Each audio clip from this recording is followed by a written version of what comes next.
ഞാൻ ഇന്നിവിടെ ഉണ്ടാക്കാൻ പോകുന്നത് നമുക്ക് കുറച്ച് ഞണ്ട് കിട്ടിയിട്ടുണ്ട്. ഞണ്ട് വെച്ചിട്ട് ഞണ്ട് റോസ്റ്റ് ചെയ്യാം. അത് നമുക്ക് 3 സവാള വേണം, തക്കാളി വേണം, ഇഞ്ചി വേണം, പിന്നെ കറിവേപ്പില വേണം. പിന്നെ പ്രധാനമായിട്ട് നമുക്കുള്ള തേങ്ങയാണ്. തേങ്ങ എന്താണെന്നറിയാം, ഇത് പിഴിഞ്ഞ് നമുക്ക് പാലെടുക്കണം. പാലൊഴിച്ചിട്ടുള്ള ഞണ്ട് റോസ്റ്റാണ് കേട്ടോ. പിന്നെ നമുക്ക് കെട്ട് വെച്ചേക്കുക കണ്ടോ.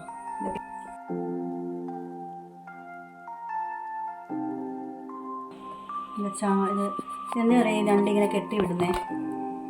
ഇതിൻ്റെ ഈ 2 കാലുണ്ടല്ലോ, ഈ 2 കാല് കൊണ്ട് ഞണ്ട് നമ്മളെയൊക്കെ ഇറുക്കും, കടിക്കും. അപ്പോൾ ഈ ഞണ്ടിനെ പിടിക്കാൻ പോകുന്ന ആൾക്കാർ ഇതിങ്ങനെ കെട്ടി വിടുന്നതാണ് കണ്ടോ. ഈ കാലിങ്ങനെ കെട്ടി വിടും. എല്ലാ ഞണ്ടിനെയും ഇങ്ങനെ കെട്ടിയാണ് വിടുന്നത്. വലിയ വലിയ ഞണ്ടുകൾ, ചെറിയ ഞണ്ടല്ല, കുഞ്ഞു കുഞ്ഞു ഞണ്ടുകളെയൊക്കെ കെട്ടത്തൊന്നുമില്ല. ഇത്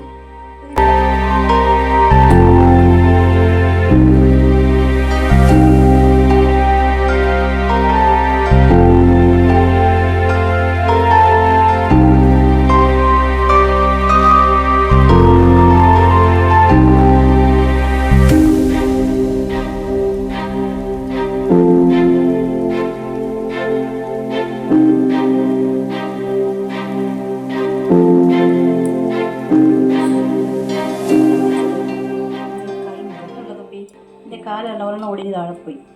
ഒരു കാലില്ല, കുഞ്ഞു കുഞ്ഞു കാലുകളൊക്കെ ഉണ്ട് കേട്ടോ, ചെറിയ ചെറിയ കാലുകൾ. ഇതെല്ലാം നമ്മൾ ഒടിച്ചങ്ങ് കളയും. മാംസം ഉണ്ടെങ്കിൽ നമ്മൾ എടുക്കും, ഇല്ലെങ്കിൽ ഈ കാലൊക്കെ എടുക്കും നമ്മൾ.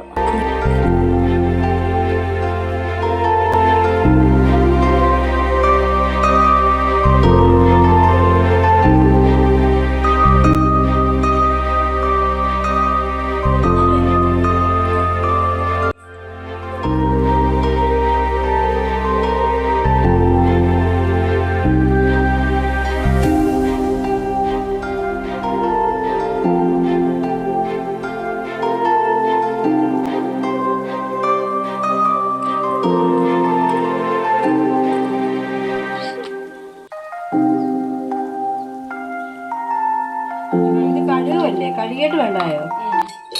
കഴുകി ആദ്യം വലിച്ചു കഴിയണം. ഇപ്പോഴും എന്റെ വെള്ളം നീരാവിയെ ഗുണം പോവാ. ഉള്ളി എടുത്തിട്ടുണ്ട്, വെള്ളം കൊണ്ട് എടുപ്പിച്ച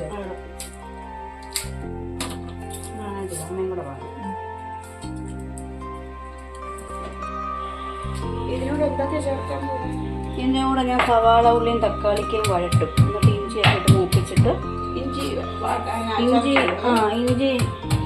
വെളുത്തുള്ളിയും കൂടെ ചതച്ചിട്ടിട്ട് മൂപ്പിച്ചിട്ട് ഞാൻ മുളക് പൊടി, മല്ലിപ്പൊടിയും പിന്നെ കുറച്ച് മസാലപ്പൊടിയും ഇടും. മസാലപ്പൊടി എന്ന് വെച്ചാൽ നമ്മുടെ പെരിഞ്ഞീരപ്പൊടിയും വെച്ചിട്ട് നന്നായിട്ട് മൂപ്പിച്ച് വരട്ടിയെടുക്കും. എന്നിട്ട് ഈ ഞണ്ട് അങ്ങോട്ട് പൊട്ടിച്ചിടും. എന്നിട്ട് തേങ്ങാപ്പാൽ ലാസ്റ്റ് ഒഴിക്കത്തുള്ളൂ.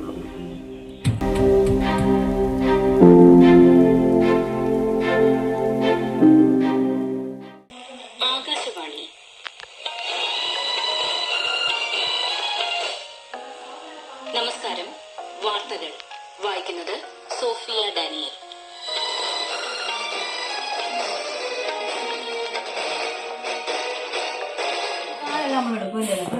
കുഞ്ഞു കുഞ്ഞു കാലുകൾ, നമുക്ക് അത്യാവശ്യമുള്ള കാലുകൾ മാത്രം എടുക്കും. ബാക്കിയുള്ളതെല്ലാം നമ്മൾ കളയും. ഇതൊക്കെ ഇങ്ങനെ പൊളിച്ച് ഇതൊക്കെ ഇങ്ങനെ എടുക്കുന്ന ഇതൊക്കെ. എൻ്റെ ഈ സാധനമൊക്കെ ഇങ്ങനെ ഇടക്കി ഇങ്ങനെ ഇടക്കി കുഞ്ഞു കുഞ്ഞു കാലുകൾ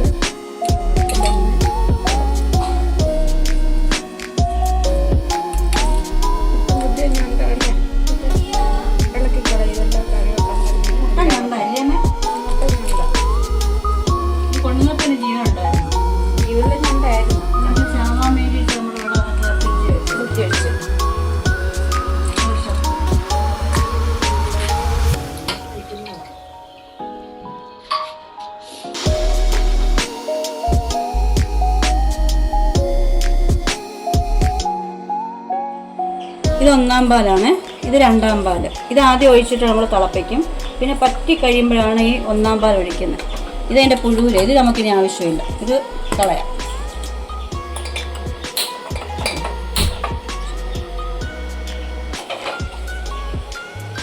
കത്തിച്ചു.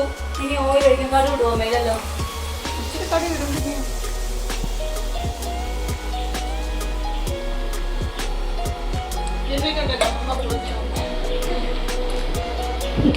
ഏഴ് ആളായിട്ടുള്ളല്ലോ അപ്പൊ അമ്മ കാര്യങ്ങളൊക്കെ അറിയാം. കടയിടുവാണ്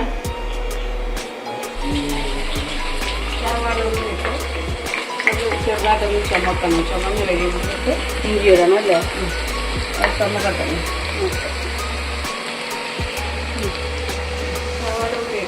കുറച്ച് ഉപ്പിടുണ്ടായിരുന്നു ചുമക്കാൻ വേണ്ടി. ഉപ്പിട്ട് ശകലം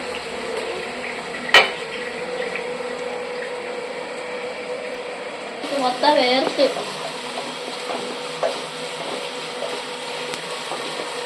കുറച്ച് കറിവേപ്പിലയും കൂടെ നമുക്ക് കൊടുക്കാം. എന്തുവായിരുന്നു ട്യൂഷനില്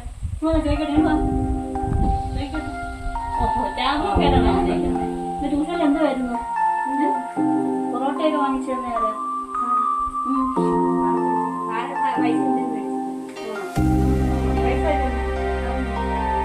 എന്തൊക്കെ പഠിപ്പിച്ചവിടെ?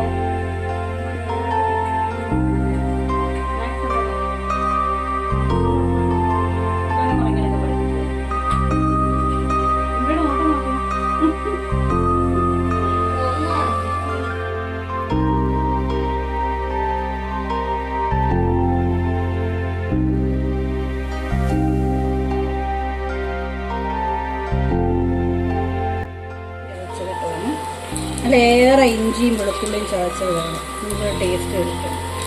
ഇളക്കുമൊന്നു ഇളക്കാൻ പറഞ്ഞത് രണ്ടിട്ട് ഇളക്കിയിട്ട് വേണം നമുക്ക് തക്കാളിക്ക് ഇടാൻ.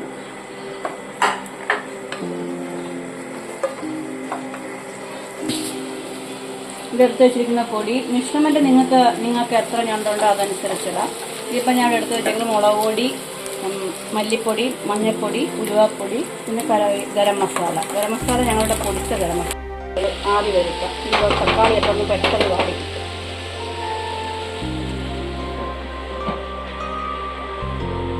തക്കാളി ഒന്ന് വാടാൻ വേണ്ടി ഒന്നാം പാൽ നമുക്കതിലേക്ക് രണ്ടാം പാൽ ഒഴിച്ചു കൊടുക്കാം.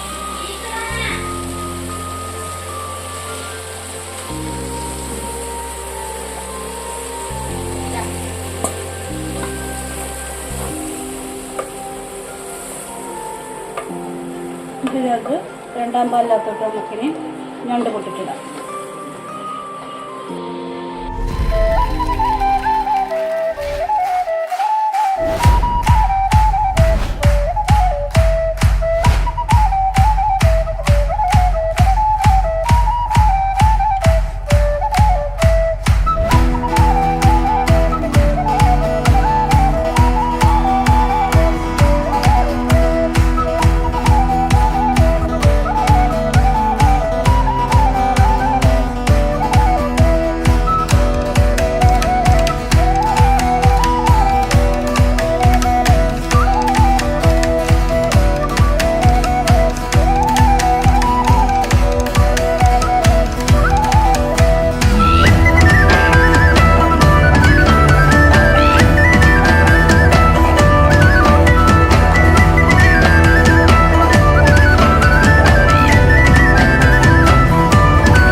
കുറച്ച് പച്ചക്കറിവേപ്പിലയുണ്ട്. കറിവേപ്പിലേക്ക് നമുക്ക് ക്ഷാമമൊന്നുമില്ല കേട്ടോ. ഇഷ്ടം പോലെ കറിവേപ്പില ഉണ്ട് എനിക്ക്. ഇനി അതെല്ലാം ഇളക്കി അടിപൊളി മണം വരുന്നുണ്ട്. ഞാൻ എക്സ്ട്രായതുകൊണ്ട് പറയുന്നതല്ല കേട്ടോ, ശരിക്കും നല്ല കിടില മണം വരുന്നുണ്ട്. ഉപ്പുണ്ടോ നോക്കാം നമുക്ക്. അമ്പാടി അമ്പാടി വന്നടാ, കുറച്ചും കൂടെ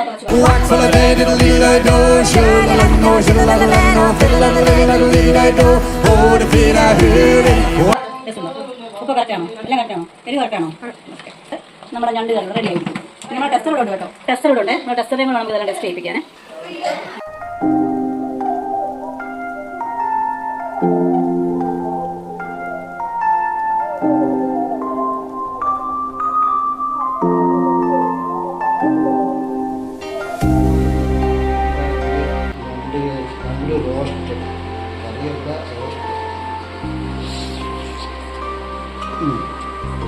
കുഴപ്പമില്ല, നല്ല കറിയാണ്.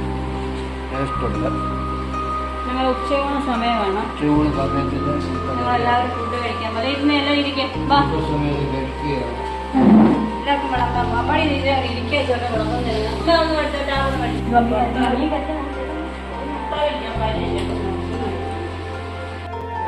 അപ്പം ഞണ്ടകരയും അരപ്പൊക്കെ ചേർത്ത് ഞാൻ കുറച്ച് ചോറുണ്ട് നോക്കാം. ടേസ്റ്റുണ്ട്. ഞാൻ വെച്ച കറിയായിട്ട് പറയുന്നതല്ല, സൂപ്പറായിട്ടുണ്ട്.